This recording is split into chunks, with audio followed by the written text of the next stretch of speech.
So ವಿಮರ್ಶೆ ಮಾಡ್ಕೊಳ್ಳುವಂಥದ್ದು ಪ್ರತಿಯೊಂದು ಪಕ್ಷಗಳು ಮಾಡ್ಕೋಬೇಕಾಗಿದೆ ಇವತ್ತು. ಪ್ರಹ್ಲಾದ್ ಜೋಶಿ ಅವರು ಏನೋ ಒಂದು ಮಾತಾಡ್ಬೋದು, ಮತ್ತೊಬ್ಬರು ಏನೋ ಮಾತಾಡ್ಬೋದು, ಅದೇ ಕಾಲಕ್ಕೆ ನಮ್ಮ ಆರ್ ಅಶೋಕ್ ಅವರು ಮಾತಾಡ್ಬೋದು, ಟಿಪ್ಪಣಿ ಮಾಡೋದು ಇದು ಪ್ರಜಾಪ್ರಭುತ್ವ ದೃಷ್ಟಿಟ್ಕೊಂಡು ಒಳ್ಳೆಯ ದಿನ ಇಲ್ಲಂತಲ್ಲ. ಆದರೆ ಈ ಸಂದರ್ಭದಲ್ಲೇ ಪಪೆಟ್ ಅನ್ನುವಂಥದ್ದು ಟೀಕೆ ಮಾಡೋದು ಅವ್ರಿಗೆ ಸಹಜ ಅನಿಸಿದ್ರು ಸಹಿತ ಕೆಲವೊಮ್ಮೆ ಅತಿರೇಕ ಉಣಿಸ್ತಾ ಇರ್ತಾವೆ.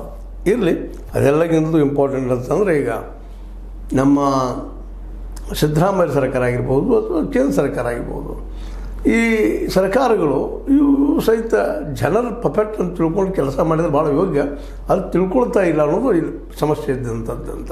ಯಾಕಂದರೆ ಪ್ರತಿಯೊಂದು ಪಕ್ಷನೂ ನಾನು ಸ್ಟ್ರಾಂಗ, ನಾನು ಉತ್ತಮ ಅನ್ನುವಂಥ ಭಾವಗಳು ಇರೋದು ನಾವು ಸಾಮಾನ್ಯವಾಗಿ ಕಾಣುತ್ತಾ ಇರ್ತೀವಿ. ಹೀಗಾಗಿ ಅದೇನೂ ಇರಲಿ, ಈಗಂತ ಕೆಲವೊಂದಿಷ್ಟು ನಿರ್ಧಾರಗಳನ್ನು BJP ಅಧ್ಯಕ್ಷರಿಗಿಂತಲೂ ಸಮರ್ಪಕವಾಗಿ ಖರ್ಗೆಯವರ ಹೆಜ್ಜೆ ಇಡ್ತಾ ಇದ್ದಾರೆ ಅನ್ನೋದು ಅಷ್ಟು ಗಮನಿಸಬೇಕಾಗಿದೆ ಇಲ್ಲ.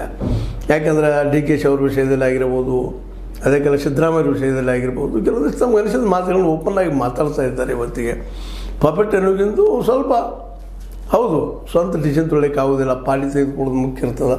ಆದರೂ ಸಹಿತ ಇವತ್ತು ಅವ್ರ ಮೇಲಿದ್ದಂಥ ಆರೋಪಗಳಿಗೆ ಒಂದಿಷ್ಟು ಉತ್ತರ ಕೊಡುವಂಗೆ ಸ್ವತಂತ್ರ ನಿರ್ಧಾರ ತೆಗೆದುಕೊಳ್ಳೋದು ಮತ್ತು ಜೊತೆಗೆ ಹೈಕಮಾಂಡ್ ಶ್ರೇಷ್ಠ ಅನ್ನುವಂಥ ಮಾತನ್ನು ಹೇಳುವಂಥದ್ದು. ಈಗ ನೋಡಿದರೆ ನೀವು ಕಳೆದ 2-3 ದಿನದಲ್ಲೇ, ನಿನ್ನೆಯ ದಿನದಲ್ಲಿ ನೋಡಿದಾಗ ಖರ್ಗೆ ಅವರು ಸಹಿತ ಇಲ್ಲಪ್ಪ ಇಲ್ಲಿ ಯಾರೂ ಇಲ್ಲ, ಹೈಕಮಾಂಡದಲ್ಲಿ ಅದ, ಹೈಕಮಾಂಡ್ ಇಂಪಾರ್ಟೆಂಟ್ ಅಂತೇಳಿ ಇವರು ಅನ್ಬೋದು BJPಗೂ. ಇಲ್ಲ, ಹೈಕಮಾಂಡದ್ರೆ ಯಾರು ರೀ, ಸೋನಿಯಾ ಗಾಂಧಿ ಅವರು, ಅವ್ರ ಕೈ ಆಗದ ಅಂತೇಳಿ.